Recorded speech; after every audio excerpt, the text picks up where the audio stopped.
नमस्कार, मैं हूं पूजा सिंह और आप देख रहे हैं राजपथ भारत। दोस्तों, इस वक्त पूरे देश में चुनावी माहौल है, क्योंकि चुनावी माहौल तो वैसे हमारे देश में चलता रहता है, कभी किसी राज्य में कभी किसी राज्य में। इस वक्त चुनाव महाराष्ट्र में है, झारखंड में है और उत्तर प्रदेश में है। महाराष्ट्र और झारखंड में विधानसभा के मेन चुनाव हैं और उत्तर प्रदेश में विधानसभा के उपचुनाव हैं। अब भारतीय जनता पार्टी, गठबंधन, बसपा सभी जोर लगा रहे हैं, सभी ने अपने अपने प्रत्याशी भी उतारे हैं। आज हम बात करेंगे महाराष्ट्र की राजनीति के बारे में कि वहाँ क्या कुछ चल रहा है, क्या कुछ हो सकता है, किसका पलड़ा भारी है, किसकी तरफ झुकाव होगा जनता का, ये सारी चीजें, समीकरण क्या कहते हैं, ये सारी चीजों पर। हालांकि महाराष्ट्र की राजनीति मुझे बड़ी बेढब सी लगती है, बहुत उलझी हुई सी। शिवसेना है, दो है, एनसीपी है, दो है, बड़ा ही सब उलझा उलझा सा रहता है। कभी एक बार में कोई चीज ढंग से हुई नहीं है, सीएम बार बार बदले हैं, एक बार में कई सीएम रह लिए। ये सब चीजें वहाँ महाराष्ट्र की राजनीति को बहुत उलझा देती हैं। कभी कहीं से बयान आता है कि शरद पवार ने ये बोल दिया, कभी कहीं से आता है अजीत पवार ने ये बोल दिया, कभी ये आता है कि ये, तो सब कुछ एकदम ऐसा लगता है जैसे खिचड़ी जैसी। मेरी समझ में कभी ढंग से आई नहीं महाराष्ट्र की राजनीति। फिर कहोगे आपकी मैडम, आपकी जब समझ में नहीं आई तो आप इस पर बोल ही क्यों रहे हो? नहीं बोलेंगे, एक्सपर्ट्स से जाना है, समझा है सारी चीज़ों को। और हमारे साथ सीनियर जर्नलिस्ट शाहिद नकवी जुड़े हैं अभी हाल ही फिलहाल में। उन्होंने अपना पूरा एनालिसिस महाराष्ट्र पर भेजा है, वो भी आपके साथ शेयर करूंगी। फिलहाल क्या है महाराष्ट्र की स्थिति, वो भी आपको बताते हैं। बेढब है, बट इतनी भी बेढब नहीं है कि समझी ना जा सके। समझने से तो सब कुछ समझ में आ जाता है। सब कुछ बहुत घालमेल सा भी है और सब कुछ बहुत क्लियर सा भी है, तो आपके साथ इसको शेयर करते हैं। चलिए शुरुआत करते हैं सीट शेयरिंग के फॉर्मूले से। यहाँ पर कुल सीटें हैं 288 और बहुमत मिल जाएगा 145 सीटों पर। जिसके पास आ जाएंगी उसके पास बहुमत होगा। अब यहाँ पर दो धड़े हैं, दो जो होते हैं ना अलग अलग, जिनके साथ मिलकर के एक गठबंधन बना है और दूसरे के साथ जो लोग मिल के बने हैं उनके साथ गठबंधन बना है। एक है महायुति, जिसमें है भाजपा, शिवसेना एकनाथ शिंदे वाली, एनसीपी अजीत पवार वाली और सहयोगी दल है इनके। दूसरा है महाविकास अघाड़ी। महाविकास अघाड़ी में कांग्रेस है, शिवसेना उद्धव ठाकरे वाली, एनसीपी शरद पवार वाली और सहयोगी दल है 6। महायुति की 2 सीटों पर स्थिति साफ नहीं है और महाविकास अघाड़ी की 3 सीटों पर स्थिति क्लियर नहीं है। 20 नवंबर को महाराष्ट्र में वोटिंग होगी और रिजल्ट 23 नवंबर को आएगा। 4 नवंबर नाम वापसी की तिथि थी, जो कि बीत चुकी है। अब सिर्फ और सिर्फ प्रचार पर और अपने आप को प्रूव करने पर, पूरा जोर लगाने पर ही अब पूरा फोकस है और यही समय बचा है अपने आप को सिद्ध करने का। तो देखते हैं वहां पर क्या है। जो अभी मौजूदा सत्तारूढ़ गठबंधन एनडीए है, उसकी क्या स्थिति है। बीजेपी के पास 102, शिवसेना शिंदे वाली 38, एनसीपी अजीत पवार 40 सीटें, निर्दलीय 14 सीटें। निर्दलीय भी अच्छी खासी संख्या में है वहां पर। अन्य दल 8, कुल मिलाकर ये योग बनता है 202, जिनकी अभी वहां पर सत्ता है, सरकार है। एकनाथ शिंदे मुख्यमंत्री हैं। इसके बाद आप ही देखिए कि महाविकास अघाड़ी की क्या स्थिति है। कांग्रेस के पास 37, शिवसेना उद्धव ठाकरे वाली 16, एनसीपी शरद पवार वाली 12, अन्य 1 और कुल बैठता है 66। और जो और पार्टियां हैं वहां पर AIMIM के भी 2 विधायक हैं, समाजवादी पार्टी के 2 विधायक हैं, CPIM का 1 विधायक है। फिलहाल विधानसभा की 15 सीटें खाली हैं। लोकसभा चुनाव में महाराष्ट्र की 48 सीटों में से इंडिया गठबंधन को 30 और एनडीए को 17 सीटें मिली। इनमें भाजपा को 9, शिवसेना को 7 और एनसीपी को सिर्फ 1 सीट मिली थी। भाजपा को 23 सीटों का नुकसान हुआ 2019 के लोकसभा चुनाव से। एनडीए को 41, जबकि 2014 में 42 सीटें मिली थी। महाराष्ट्र के विधानसभा चुनाव में अगर लोकसभा चुनाव जैसा ट्रेंड रहा तो भाजपा को नुकसान होगा। भाजपा 60 सीटों के आसपास सिमट करके भी रह जाएगी। जी हाँ, बड़ी बात है ये, बड़ी कहना चाहिए कि खबर भी आप इसको कह सकते हैं और एक चौंकाने वाला अपडेट भी कह सकते हैं कि भाजपा को बड़ा नुकसान होगा। 60 सीटों के आसपास सिमट करके वो रह सकती है। वहीं विपक्षी गठबंधन के सर्वे में महाविकास आघाड़ी को 160 सीटें मिलने का अनुमान जताया जा रहा है। इस समय अगर आप लेटेस्ट सर्वे के हिसाब से चले तो महाविकास आघाड़ी जो है उसको वहां पर एज है, वो आगे दिखाया जा रहा है। भाजपा के लिए मराठा आंदोलन सबसे बड़ी चुनौती है। इसके अलावा शिवसेना और एनसीपी में तोड़फोड़ के बाद उद्धव ठाकरे और शरद पवार के साथ लोगों की सिंपैथी है। उद्धव ठाकरे के साथ और शरद पवार के साथ लोगों की सिंपैथी है वहां पर। तो ये एक बड़ी चीज है जो महाराष्ट्र में भारतीय जनता पार्टी, उसके सहयोगी दल, महायुति का जो पूरा समीकरण है वो बिगाड़ सकती है। 2019 में बीजेपी शिवसेना गठबंधन था। बीजेपी ने 105 सीटें, शिवसेना ने 56 सीटें जीती। गठबंधन से एनसीपी को 54 और कांग्रेस को 44 सीटें मिली थी। भाजपा शिवसेना आसानी से सत्ता में आ जाती, पर मनमुटाव के कारण गठबंधन टूट गया। 23 नवंबर 2019 को फडणवीस ने मुख्यमंत्री और अजीत पवार ने उप मुख्यमंत्री पद की शपथ ली। हालांकि बहुमत परीक्षण से पहले 26 नवंबर को ही दोनों ने इस्तीफा दे दिया। 28 नवंबर को शिवसेना जो अविभाजित थी, एनसीपी अविभाजित और कांग्रेस की महाविकास आघाड़ी सत्ता में आई। इसके बाद शिवसेना अविभाजित और एनसीपी अविभाजित में फूट पड़ गई और ये दोनों पार्टियां 4 धड़ों में बंट गई। फिर भी लोकसभा चुनाव में शरद पवार और उद्धव ठाकरे को फायदा हुआ। अब इसी पृष्ठभूमि पर पूरा विधानसभा चुनाव जो है वो लड़ा जा सकता है। 5 साल 3 मुख्यमंत्री, 3 अलग अलग सरकारें। महाराष्ट्र में 2019 के विधानसभा चुनाव के बाद 5 साल सियासी उठापटक चलती रही है।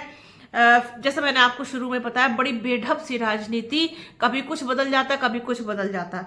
फिर भी विधानसभा के चुनाव हो रहे हैं। फिर से चुनाव से ठीक पहले ये जो सारी स्थिति आपके सामने हमने रखी है, ये बहुत ही ज्यादा चौंकाने वाली स्थिति है, क्योंकि महायुति को नुकसान होता हुआ दिखाई दे रहा है। महाविकास आघाड़ी को यहाँ पर एज दिखाई जा रही है। तो यह है अब तक की पूरी समरी, आप कह सकते हैं कि वहां पर क्या चल रहा था और अभी क्या चल रहा है। ये एक समरी मैंने इसकी प्रस्तुत की है। अब सीनियर जर्नलिस्ट शाहिद नकवी क्या कहते हैं इस पूरे मामले पर, इस पूरी महाराष्ट्र की राजनीति पर, वो भी आपको बताते हैं। शाहिद नकवी जो है वो सीनियर जर्नलिस्ट हैं और हमारे साथ अभी हाल ही में जुड़े हैं, राजपथ भारत के लिए भी और बुलंद आवाज के लिए भी। तो वो क्या कहते हैं आइए आपको बताते हैं। उनका हिसाब क्या है, उनका गणित क्या कहता है। महाराष्ट्र के विधानसभा चुनाव में इस बार बहुत ज्यादा नाटकीयता देखने को मिल सकती है, क्योंकि इसमें सेना बनाम सेना, पवार बनाम पवार और कांग्रेस बनाम भाजपा के बीच ही मुख्य मुकाबला देखने को मिल रहा है। ये बहुत अच्छा सेंटेंस उन्होंने लिखा है कि सेना यानी शिवसेना बनाम शिवसेना और पवार बनाम पवार यानी कि अजीत पवार और शरद पवार, और कांग्रेस बनाम भाजपा। मराठा आरक्षण आंदोलन, मुसलमान, उत्तर भारतीय दोनों गठबंधन में शामिल 6 दलों की अलग अलग कवर फायर रणनीति के साथ मुख्यमंत्री की लाड़की बहन योजना के इर्द गिर्द ही चुनावी चकल्लस रहेगी। दरअसल महाराष्ट्र में 2019 में पिछले विधानसभा चुनाव के बाद से राजनीतिक परिदृश्य नाटकीय रूप से बदल गया है।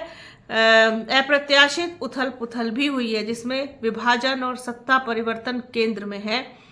राजनीतिक दलों की सीरत तो नहीं बदली, पर सूरत काफी बदल गई है। राज्य की जनता ने एक के बाद एक कई सियासी झटके देखे, लेकिन क्या जनता इन झटकों को पचा पाई, ये आने वाले हफ्तों में साफ हो जाएगा। लेकिन ये भी तथ्य है कि महाराष्ट्र की राजनीतिक इतिहास में ये पहला चुनाव है जब जातीय गणित से सराबोर 2 प्रमुख विचारधाराओं और गठबंधनों के बीच मुकाबला होगा। महाराष्ट्र में अब तक धर्मनिरपेक्षता और दक्षिणपंथी विचारधारा के बीच चुनाव होता रहा है, लेकिन अब ये लड़ाई बीजेपी के साथ बनाम बीजेपी के विरोध में बढ़ गई है। इसकी वजह इस बार विचारधारा का ध्रुवीकरण अब पहले जैसा नहीं दिख रहा है। देश के अधिकांश हिस्सों में भाजपा चुनावी राजनीति में मुसलमानों से परहेज करती है, इसीलिए उसके बड़े से बड़े नेता भी चुनावी अभियानों में धार्मिक ध्रुवीकरण से संकोच नहीं करते हैं। लेकिन महाराष्ट्र में इस बार जो राजनीतिक परिदृश्य उभरा है वह इस मामले में पिछले चुनावों से एकदम अलग है। भाजपा गठबंधन में शामिल दलों के लिए तो कई सीटों की जीत का मंत्र ही मुसलमान है। एक बड़ा उदाहरण अणुशक्ति नगर विधानसभा सीट है। ये सीट अजीत पवार गुट के हिस्से में आई है। महायुति का हिस्सा और उप मुख्यमंत्री अजीत पवार ने इस सीट से सना मलिक को उतारा है। अणुशक्ति नगर का प्रतिनिधित्व 2009 से नवाब मलिक ने किया था। हालांकि 2014 में वे चुनाव हार गए थे। 2019 में महाराष्ट्र विधानसभा चुनाव में नवाब मलिक फिर से जीत गए थे। नवाब मलिक कौशल विकास और अल्पसंख्यक के कल्याण के लिए कैबिनेट सदस्य थे और फरवरी 2022 में उन्हें जेल में डाल दिया गया था। तब सना मलिक ने पिता के निर्वाचन क्षेत्र के कामों को देखा और पिता के निर्वाचन क्षेत्र में विकास कार्यों के लिए कदम बढ़ाया। अजीत पवार ने सना मलिक को कुछ दिन पहले ही एनसीपी का प्रवक्ता नियुक्त किया था। अजीत पवार ने बांद्रा पश्चिम से बाबा सिद्दीकी के बेटे जीशान सिद्दीकी को मैदान में उतारा है। सनद रहे कि हाल में ही मुंबई में बाबा सिद्दीकी की हत्या कर दी गई। ये बड़ा तथ्य है कि महाराष्ट्र में 16% मुस्लिम वोटर हैं जो चुनावी मैदान में सियासी खेल बनाने और बिगाड़ने की ताकत रखते हैं। हालांकि मुस्लिमों की भी अपनी पार्टियां हैं, लेकिन उनमें इतना दमखम नहीं कि वे अकेले किसी को अपने साथ लेकर अपनी सरकार बना सकें। उत्तरी कोंकण, मराठवाड़ा, पश्चिमी विदर्भ और मुंबई के इलाके में करीब 35-40 सीटों पर एक महत्वपूर्ण भूमिका निभाता है, लेकिन इसमें से करीब 22 सीटों पर मुस्लिम निर्णायक भूमिका में है। महाराष्ट्र में महायुति और महाविकास आघाड़ी में आमने सामने की लड़ाई संभव है। ओवैसी की पार्टी AIMIM कई जगहों पर मुस्लिम वोटों को काटने का काम करती रही है, पर शायद मुस्लिम मीडिया में चलते उसे प्रचार से प्रभावित दिखते हुए, जिसमें आरोप लगाया जाता है कि ओवैसी की पार्टी अपने लिए चुनाव नहीं लड़ती। अब पहले की तरह उसे वोट को कोई धार्मिक संगठन तो प्रभावित नहीं करता है, इसलिए मुस्लिम वोटिंग का भी अब ट्रेंड बदल रहा है। अब आमने सामने केवल 2 ही पार्टियां या गठबंधन रह जाएंगे। ऐसे में महायुति गठबंधन की रणनीति है कि कुछ % वोट भी मुसलमानों का अगर वो हासिल कर पाते हैं तो चुनाव परिणामों में वे अपने पक्ष में करना असंभव होगा। सॉरी, मैंने थोड़ा सा इसमें गलत बोल दिया कि कुछ % वोट भी मुसलमानों का अगर वो हासिल नहीं कर पाते हैं तो चुनाव परिणामों को अपने पक्ष में करना असंभव होगा महायुति के लिए। महायुति को अपने अनुरूप रिजल्ट चाहिए, अपने पक्ष में रिजल्ट चाहिए, तो फिर मुसलमानों का कुछ वोट हासिल करना होगा। अदरवाइज उनके लिए जो मंजिल है वो बहुत दूर होगी। इसलिए अजीत पवार के मुस्लिम कार्ड का महायुति में कोई विरोध नहीं हो रहा है फिलहाल। भाजपा ने भी मौन धारण कर रखा है। महाराष्ट्र में मराठा और मुस्लिम वोट का एक बड़ा हिस्सा महाविकास आघाड़ी का पक्का है। ऐसे में भाजपा की नजर ओबीसी और SC वोटों को अपने पाले में लाने की रहेगी। महाराष्ट्र में SC वोट भी दोनों गठबंधन में बटा हुआ है। ऐसे में भाजपा को बहुसंख्यक वोटों को साधना होगा। बीजेपी पंचायत स्तर पर समुदाय के सम्मेलन कर ओबीसी और SC ST समुदाय को साधने में जुट गई है। हालांकि भाजपा के लिए इन समुदायों का भरोसा जीत पाना इतना आसान नहीं है। दूसरी ओर भाजपा के लिए छोटे दल और निर्दलीय भी चुनौती पेश कर सकते हैं। ये पूरा एक आर्टिकल हमारे लिए खास तौर पर सीनियर जर्नलिस्ट शाहिद नकवी ने भेजा है और उनका जो एनालिसिस है वो काफी हद तक उसी चीज से मैच खा रहा है जो हम शुरू में बोल चुके हैं कि इतना आसान नहीं है वहां पर महायुति के लिए महाराष्ट्र की राह होना। तो ये एक मेरी तरफ से एक प्रयास, एक कोशिश, एक समरी महाराष्ट्र के इलेक्शन पर, क्योंकि महाराष्ट्र के बारे में अभी तक कुछ नहीं कहा था, हमने कुछ बोला नहीं था, उस पर कोई विचार नहीं रखे थे। तो ये सारी चीजें जो मेरे सामने आई मैंने सबको कलेक्ट किया, एक जगह पर पूरी समरी इसकी बनाई और आप लोगों के साथ इसको शेयर किया। उम्मीद करती हूँ कि ये समरी, ये कोशिश आपको पसंद आई होगी। बने रहिए हमारे चैनल के साथ। हमारे चैनल को लाइक कीजिए, शेयर कीजिए, सब्सक्राइब कीजिए, बेल आइकन जरूर दबाइएगा। अपना और अपनों का बहुत ख्याल रखिए। जल्द मिलूंगी आपसे एक नए वीडियो में, एक नए मुद्दे के साथ, एक नई चर्चा में। तब तक के लिए जय हिंद। और हाँ, वीडियो को प्लीज़ पूरा देखिएगा और ज़्यादा से ज़्यादा शेयर कीजिएगा। Thank you.